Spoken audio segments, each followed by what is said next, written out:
روزہ رکھا ہوا ہے، نفلی روزہ رکھا ہوا ہے. کہتے میں اور پریشان ہوا، میں نے فوری طور پہ سوال کیا کہ اب تو کدھر جائے گا؟ تو کہنے لگا اب میں کہیں نہیں جاؤں گا، میرے ایک دن کا خرچہ میرے ماں باپ نے جو ڈیوٹی لگائی ہے وہ 3 دینار ہے، پورا ہو گیا ہے. اب میں باقی جو وقت بچے گا یا قرآن پاک کی تلاوت کروں گا یا محمد عربی پہ درود و سلام پڑھوں گا. میں نے کہا افطاری کر لینا. کہنے لگا مجھے مسجد بتا دو، میں جا کے اللہ اللہ کرتا ہوں، مجھے شام کو لے آنا. افطاری ہمارے ساتھ اس کی طے ہو گئی، مسجد چلا گیا. مغرب بعد لینے گیا تو کہنے لگا عشاء کے بعد آنا. اب تو میں نے پانی سے افطار کر لیا، کھانا کھانے جاؤں گا تو جماعت رہ جائے گی. کہتے ہیں عشاء کے بعد میں لایا، اس کو کھانا کھلایا. رات گہری ہو گئی تو میں نے کہا تو سو نہیں جاتا؟ کہنے لگا کوئی عرض نہیں، کبھی دور مزدوری کرنے نکل جاؤں تو رہ بھی جاتا ہوں، گھر والوں کو پتا ہے. کہتے میں نے مسافر خانہ کھولا، یوں سمجھیے ڈرائنگ روم بیٹھک میں نے کھولی، اس کو سلا دیا. میں اور میری بیوی اپنی معذور بیٹی کو روٹی دینے گئے اور ہم نے جا کے اس کو کھانا کھلایا جو ٹانگوں سے معذور تھی، اور ساتھ کہا کہ بیٹی آج بڑا پرہیزگار جوان ہمارا مہمان ہے، آج چڑھتی جوانی اور تقوی کی روشنی اس کے چہرے سے چمکتی ہے. کیا بات ہے، بڑے ہی اچھے گھرانے کا تربیت یافتہ ہے. کہتے ہیں بچی کو کھانا کھلا کے لوٹے، اپنے کمرے میں سو گئے، بیٹی اپنے کمرے میں لیٹ گئی. ترس گئے تھے کہ بیٹی قدموں پہ چلے. تہجد کا وقت ہوا تو دروازے پہ دستک ہوئی. بڑی بے چینی کے ساتھ اٹھے میاں بیوی، کون ہے؟ بیٹی کی آواز آئی ابا جی دروازہ جلدی کھولیں. کہتے ہیں کلیجے پھٹنے لگے، ذہن بکھرنے لگے. سوچے ہیں کہ وہ 2-1 منٹ ہمارے اوپر پہاڑ بننے لگے. دروازہ کھولا تو وہ بیٹی جس کے لیے ترس گئے تھے کبھی چلے گی، وہ اپنی ٹانگوں پہ کھڑی ہے. کبھی دوڑ کے ادھر جاتی، کبھی دوڑ کے ادھر آتی. بیٹیاں پریشانی کا فون کر دیں تو پھر بھی آنسو نکل آتے ہیں، اور بیٹی گھر میں خوشی آ جائے تو پھر بھی ماں باپ رو کے ہی شکر ادا کرتے ہیں. ان کے لیے روتے ہی رہتے ہیں. کہتے میں تڑپ گیا. بیوی بھی رونے لگی، بیٹے یہ کیا ہوا؟ ہم تو مایوس ہونے لگے تھے معاذ اللہ کہ اب تو ٹھیک نہیں ہوگی، کیا ہوا؟ کہنے لگے ابا جی اماں جی آپ نے بتایا نا نیک جوان آیا ہے، نیک آیا ہے. تو میں آپ چلے گئے تو میرے دل میں خیال آیا اے اللہ اگر وہ واقعی نیک ہے تو اس کے صدقے مجھے شفائی عطا فرما دے. یا ایھا الذین آمنوا اتقوا اللہ وابتغوا الیہ الوسیلہ، اے اللہ صحت ہی دے دے. کہتے ابھی میری دعا بھی پوری نہیں ہوئی کہ میرا وجود حرکت کرنے لگا، اور یہ دیکھو میں اٹھ کے کھڑا ہو گئی ہوں. کہتے ہیں ہم لوگوں نے یہ دیکھا تو بھاگے اس کے کمرے کی جانب. جب دروازے پہ ہاتھ رکھا تو دروازہ کھل گیا. آگے گئے تو پلنگ خالی تھا، ایک رکا چھوڑ گیا ہے. کہنے لگا مجھے پتا ہے میری حقیقت کھل گئی ہے، میں تو اللہ کا بندہ ہوں. اگر تمہیں مجھ سے ذرا بھی پیار ہو گیا ہے تو پھر میرے پیچھے نہ بھاگنا، اللہ کی بارگاہ میں جھک جانا، پھر گناہوں سے توبہ کر لینا. کہا وہ تربیت یافتہ جوان آیا ہے اور مجھے بدل گیا ہے. میرے بھائی ماں باپ کی ذمہ داری اولاد کو نکھارنا ہے، ان کو سنوارنا ہے. روزی روٹی کی ذمہ تو اللہ تبارک و تعالی نے لیا ہوا ہے. جو ڈیوٹی اللہ کی تھی وہ معاذ اللہ ہم نے اپنے ذمہ لے لی ہے. اولاد کو رزق حلال کی تربیت کریں، انہیں حکم دیں کہ وہ ہاتھ نہ پھیلائیں، انہیں کہیں کہ وہ محنت کر کے کھائیں، لیکن اصل تو ان کا اخلاق سنوارنا ہے. بچے ہمارے ان کی پوزیشن اتنی خراب ہو جاتی ہے، ہم لاڈ پیار میں اتنا ضدی کر لیتے ہیں. جب جس بچے کا ماں باپ کے ساتھ گزارا نہیں، بتلائیے وہ بیوی کے ساتھ گزارا کرے گا؟ جس کا ماں باپ کے ساتھ وقت نہیں گزرتا وہ بہن بھائیوں کے ساتھ گزارے گا؟ جس کا ماں باپ کے ساتھ وقت نہیں گزرتا وہ کولیگز کے ساتھ وقت گزارے گا؟ کس طرح وہ اپنے آپ کو، میرے نبی کریم سید عالم صلی اللہ علیہ وسلم نے ڈیوٹی لگائی کہ ماں باپ اپنے بچے کی تربیت کریں، انہیں اللہ سے جوڑیں. تکلیف میں وقت گزارا جناب اسماعیل نے. ایک روایت ایسی بھی ملتی ہے کہ 13 سال حضرت ابراہیم پلٹ کے گئے نہیں بیٹے کا پتہ لینے، لیکن جب بھی بیٹے نے ماں سے باپ کے بارے میں پوچھا کہ میرے والد کیوں نہیں آتے تو ماں نے ایک ہی لفظ کہا، بیٹے جناب ابراہیم اللہ کے نبی ہے اور اللہ کے حکم سے ہمیں چھوڑ گئے ہیں. ایسی تربیت، ایسی ٹریننگ بچے کے ذہن کو بدل ڈالا، اسے اللہ والا بنا لیا. اور ہمارے مفسرین نے بحث کی ہے کہ جناب اسماعیل جو اللہ کی راہ میں قربان ہونے کو تیار ہو گئے، ان کے سینے میں جو رب کریم کا اتنا پیار موجزن ہوا کہ وہ گردن کٹانے پہ تیار ہو گئے. تو فرماتے ہیں یہ تربیت جناب ہاجرہ کی تھی، یہ ٹریننگ حضرت وہ فیضان نظر تھا، یہاں کے مکتب کی کرامت تھی. سکھائے کس نے اسماعیل کو آداب فرزندی؟ میرے بھائی یہ جناب ہاجرہ نے تربیت دی. ایک بہت بڑے محدث ہیں، اتنے بڑے محدث ہیں کہ میرے نبی کریم کی مسجد نبوی میں وہ حدیث کے استاد رہے. حضرت ربیعہ بن عبد الرحمن نبی پاک کی مسجد نبوی میں حدیث کے استاد ہوئے. اور حضرت حسن بصری جو جناب علی کے شاگرد ہیں وہ بھی حضرت ربیہ کے شاگرد ہوئے. حضرت امام مالک جو 70 سال تک مدینہ اور مکہ میں حدیث پڑھاتے رہے وہ بھی حضرت ربیہ کے شاگرد ہیں. ان کے والد کا نام تھا عبد الرحمن فروغ. تاریخ بغداد میں لکھا ہے کہ بنو امیہ کے دور میں تابعین کے زمانے میں جناب عبد الرحمن بن فروغ گھر سے چلے گئے. ایک روایت ہے بچہ چھوٹا تھا, ایک روایت ہے بچہ ابھی ماں کے پیٹ میں تھا, جہاد کرنے چلے گئے. اس دور میں یہ جہاد ہوتا تھا کہ ایک علاقہ فتح کیا تو مسلمان اگلے علاقے میں چلے گئے, اگلا فتح کیا تو اگلے علاقے, ایک کے بعد دوسرے لوگ پلٹ کے نہیں آتے تھے. حضرت عبد الرحمن گئے 30,000 دینار بیوی کو دے گئے, کہنے لگے سنبھال کے رکھنا. اور جہاد کرنے نکلے تو 27 سال تک گھر ہی نہیں آئے, اور 27 سال کے بعد آئے تو حضرت ربیہ محدث بن چکے ہیں, مسجد نبی میں حدیث کے استاد ہیں, بیٹا بہت بڑا شیخ بن گیا. واپس آئے, ہاتھ میں نیزہ ہے, کالی داڑھی تھی ساری سفید ہو گئی, وجود بڑا تگڑا تھا, کمزوری آ گئی. آئے, نیزہ پکڑا ہوا ہے, گھوڑے پہ بیٹھے ہیں, مدینہ منورہ میں گھر ہے, دروازے پہ دستک دی. حضرت ربیہ نے دروازہ کھولا, اندر داخل ہونے لگے تو کہنے لگے بابا تو کدھر گھستا آ رہا ہے؟ کدھر؟ اس نے کہا تو پیچھے ہٹ, تو میرے مکان پہ کب سے قبضہ کر کے بیٹھا ہے.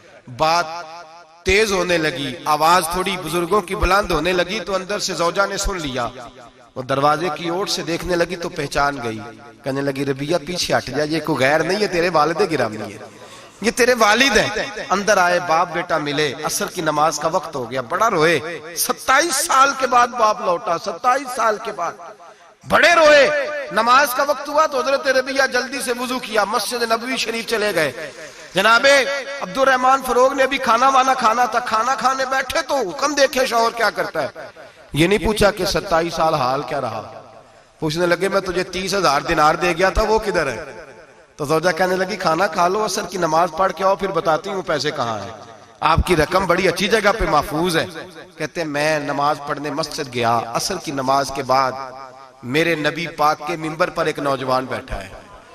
گھر میں تو ان کا انداز ٹوپی پہننے کا تھا نا, سادے عام لباس میں, مسجد نبی میں جبہ پہنا ہے, سر پہ امامہ ہے, خوبصورت لب و لہجے میں رسول اللہ کے منبر پر بیٹھ کر, نبی پاک کے منبر پر بیٹھ کر. پتہ نہیں آپ کو اس بات کی لذت نصیب ہو رہی ہے کہ نہیں, عام جگہ نہیں, نبی پاک کے حضور کے منبر پر بیٹھ کر نبی پاک کی حدیثیں سنا رہے ہیں.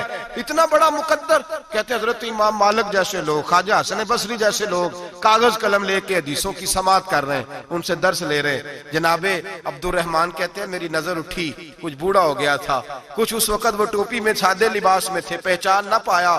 ایک شخص سے پوچھا یار ہے تو جوان پر اس کے چہرے کی نورانیت میرے دل کو بھا گئی ہے تو جوان پر اس کا حدیثیں بیان کرنے کا انداز میری طبیعت کو گھائل کر گیا. یہ کون ہے جو نبی پاک کی مسجد میں بیٹھ کے حدیثیں بیان کر رہا ہے؟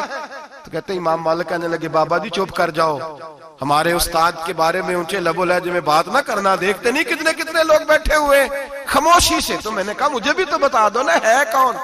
تو کہنے لگے کوئی عبد الرحمن فروغ نام کے بزرگ ہیں, یہ ان کے بیٹے ہیں, ربیہ نام ہے. کہتے ہیں جب لفظ کہے تو میرے آنسو چھلک کے باہر آئے اور میں حضور کی مسجد میں گر گیا اور رونے لگا کہ یہاں اور میرے رسول پاک سید عالم صلی اللہ علیہ وسلم کے منبر پر اور میرا بیٹا. کہتے ہیں میں تڑپ کے گھر گیا اور گھر جا کے میں نے اپنی بیوی کو جب دیکھا تو میرے آنسو نکل گئے. میری بیوی سمجھ گئی کہ یہ میرے محدث بیٹے کو دیکھ آیا ہے.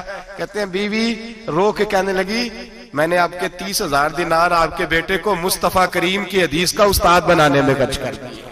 میں نے وہ 30,000 دینار خرچ کر دیے, 30,000 دینار آپ کا بیٹا میں نے. تو کہتے ہیں میں اپنی بیوی کی طرف دیکھنے لگا, میں نے کہا قربان جاؤں, میں اگر اللہ کے دین کے رستے میں تھا تو نے میرے ساتھ نیکی کی ہے, میرا بیٹا بھی دین کے رستے پہ لگا دیا. میرے بھائی اللہ سے جوڑا, اللہ سے جوڑا. ان لوگوں نے اپنی اولادوں کو رب کریم والا بنایا, ان لوگوں نے اپنی اولادوں کو.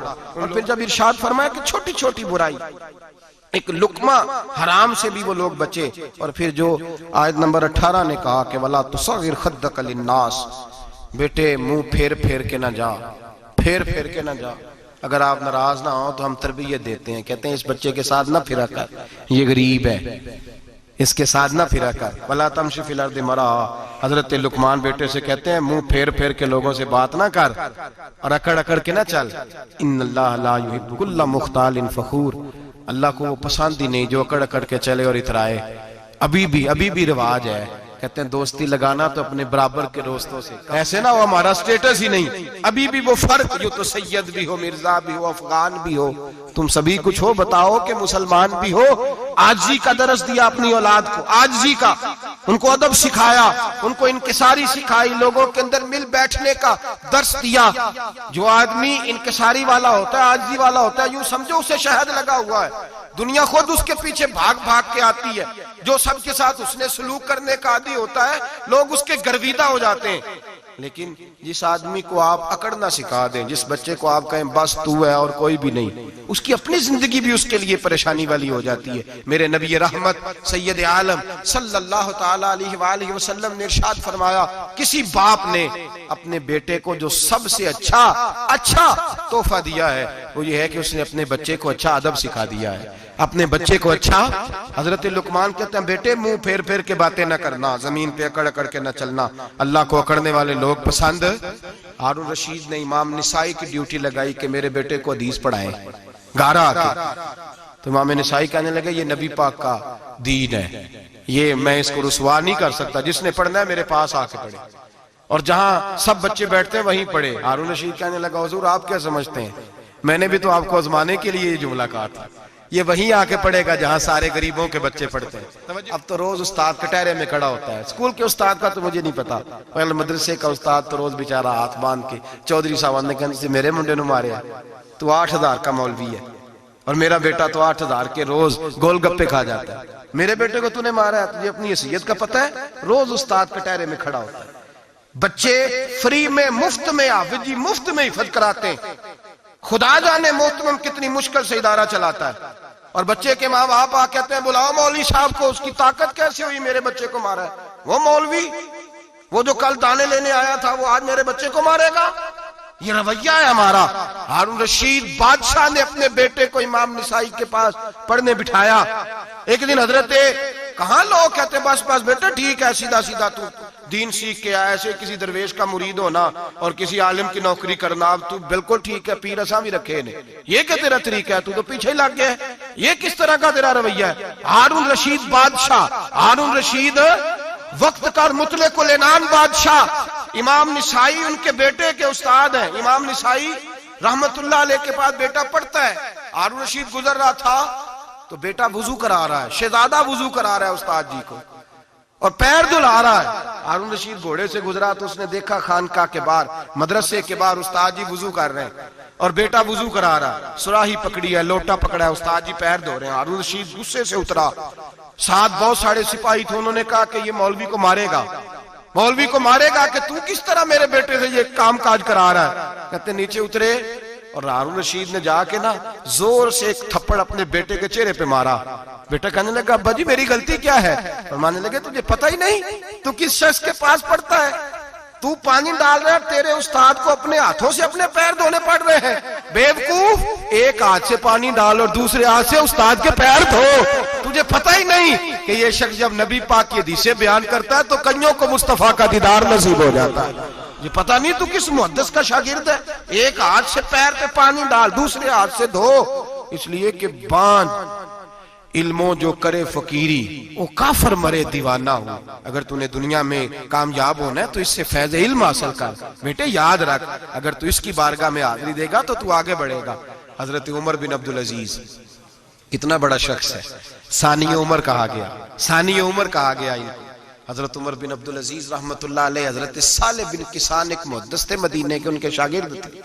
بچوں کو ہم آج ہی کہاں بچے ادب کرتے ہیں، اساتذہ کہاں ادب کرتے؟ ایک اسٹوڈنٹ مجھے کہنے لگا جی ہم ادب کرتے تھے جب تک استاد ٹیوشن نہیں لیتے تھے، اب استاد بھی تو ٹیوشن لے کے پڑھاتے ہیں۔ اور میں نے کہا خدا کے بندے کیا دے سکتا ہے تو استاد کو؟ حضرت علی فرماتے ہیں جس نے ایک لفظ پڑھایا مجھے گلی میں کھڑا کر کے بیچ بھی سکتا ہے، تو نے قیمت کیا ڈالی ہے؟ استاد کچھ بھی کر لے، استاد نے تو استاد ہی رہنا ہے نا میرے بھائی، لیکن وہ لب و لہجہ ہمارا موجود ہے۔ مجھے ایک دفعہ میرے کالج کے لوگوں نے بلایا، کہنے لگے آپ یہاں بھی پڑھے ہوئے ہیں اور مدارس میں بھی، تو ذرا فرق بیان کریں کالج کا اور مدرسے کا، کچھ بیان کریں۔ میرے ٹیچرز بھی تھے بہت سارے، تو میں نے کہا معذرت کے ساتھ یہاں تو بڑا مشکل ہو جائے گا بات کرنا، لیکن ایک جملہ میں نے مدرسے اور کالج میں ایک فرق محسوس کیا ہے، ہمارا مدرسے کا طالب علم آج بھی ہمارے جوتے اٹھا کے آگے رکھتا ہے، وہ آج بھی استاد کی موٹر سائیکل کو ٹاکی مارتا ہے، آج بھی صاف کرتا ہے، ہمارا مدرسے کا طالب علم آج بھی استاد کو پشت نہیں کرتا، لیکن کالج کا طالب علم پوچھتا ہے اسلامی اتلا آیا ہے، انگریزی والا آیا ہے؟ میں نے کہا اس کے تو لب و لہجے میں ادب نہیں ہے۔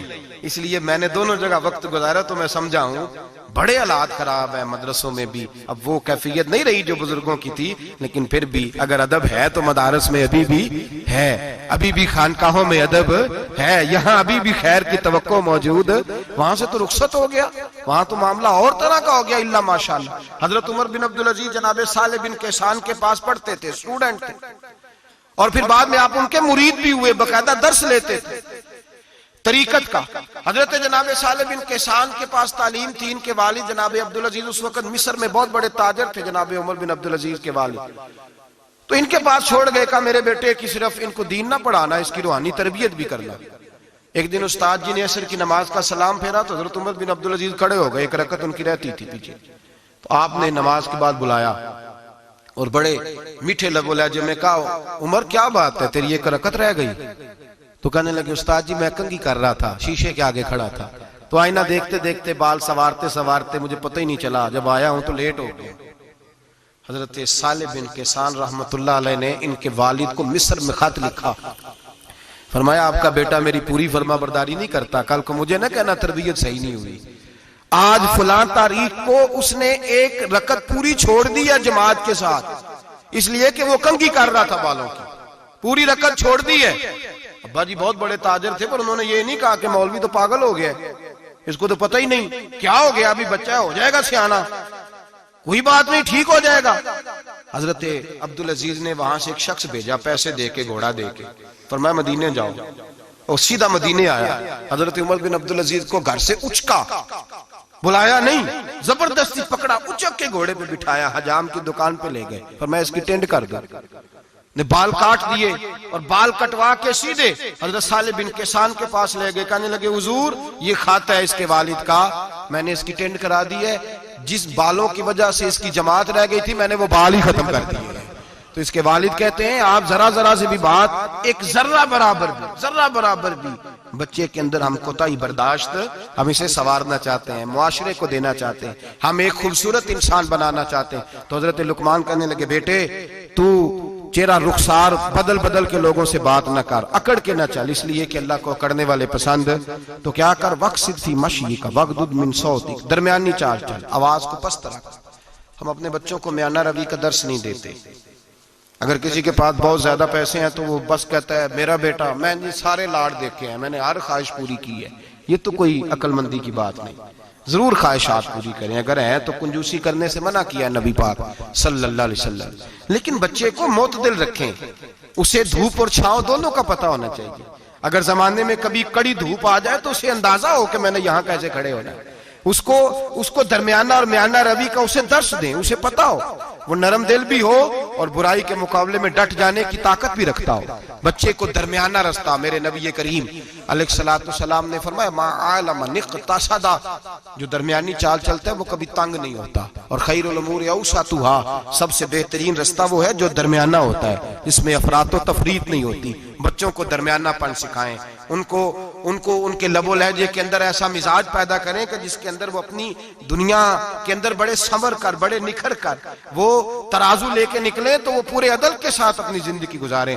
اور فرمایا وغضض من صوتک، آواز کو پست رکھ، چلا کے نہ کبھی بچوں سے بات کریں اور نہ کبھی بچوں کی بات سنیں۔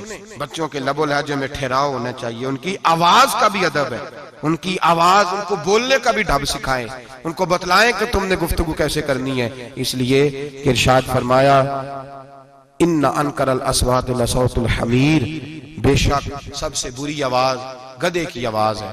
اللہ سمجھنے کی توفیق عطا فرمائے۔ آخر دعوانا